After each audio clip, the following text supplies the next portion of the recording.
আজকে দেখাচ্ছি চিংড়ি মাছ দিয়ে শসা রান্না করা। আমরা প্রথমে তেলের মধ্যে পেঁয়াজ কাঁচামরিচ দিয়ে এর মধ্যে 1 চামচ আদা বাটা 1 চামচ রসুন বাটা দিয়ে একটু ভেজে নিচ্ছি।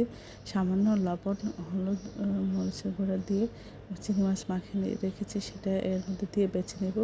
ভাজা হয়ে গেলে আমরা সামান্য একটু পানি দিয়ে আধা চামচ হলুদ গুঁড়া, আধা চামচ ধনিয়া গুঁড়া, আধা চামচ জিরা গুঁড়া, সব মশলা দিয়ে আধা চামচ লবণ, তারপরে শসা এবং আলু কেটে রেখে সেটা দিয়ে দেবো। দিয়ে আমরা অনেকক্ষণ ধরে খুব ভালো করে কষাবো। কষানো হয়ে গেলে আমরা এর মধ্যে ঝোল দেব। ঝোল দিয়ে তারপরে আমরা ঢেকে সিদ্ধ করবো। ঝোল কমে সব কিছু সিদ্ধ হয়ে সব কিছু ঠিক হওয়া পর্যন্ত আমরা অপেক্ষা করব। রান্না সব কিছু হয়ে গেলে মাখা মাখা হলে তারপরে সব কিছু পারফেক্ট থাকলে আমরা নামিয়ে পরিবেশন করব। অসম্ভব মজা হয়, আপনার বাসায় একবার হলে ট্রাই করবেন। সবাই আমার চ্যানেলটি লাইক এবং শেয়ার দিন, সাবস্ক্রাইব করবেন এবং প্রিয়জনকে বেশি বেশি করে শেয়ার দেবেন। আমার চ্যানেলে সব রকম রান্না রয়েছে, আশা করি দেখবেন। আজকে দেখাচ্ছি মাংস দিয়ে শসা রান্না।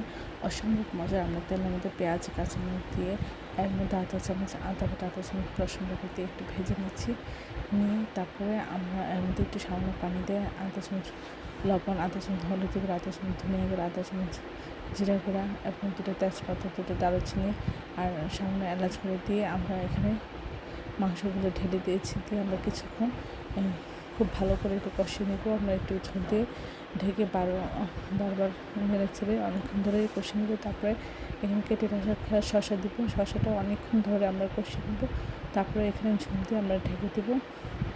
ঝোল কমে মাখা হয়ে সব কিছু ঠিক হওয়া পর্যন্ত আমরা অপেক্ষা করবো। সব কিছু ঠিক হয়ে গেলে আমরা এটা নামিয়ে পরিবেশন করবো। খুব মজার হয়, আপনার বাসায় একবার হলেও এই রেসিপিটা ট্রাই করবেন। সবাই আমার চ্যানেলটি লাইক এবং শেয়ার দিন, সাবস্ক্রাইব করবেন এবং প্রিয়জনকে বেশি বেশি করে শেয়ার দেবেন। আর আমার চ্যানেলে সব রকমের রান্নার রেসিপি রয়েছে। আজকে দেখাচ্ছি ডিম দিয়ে শসা রান্না।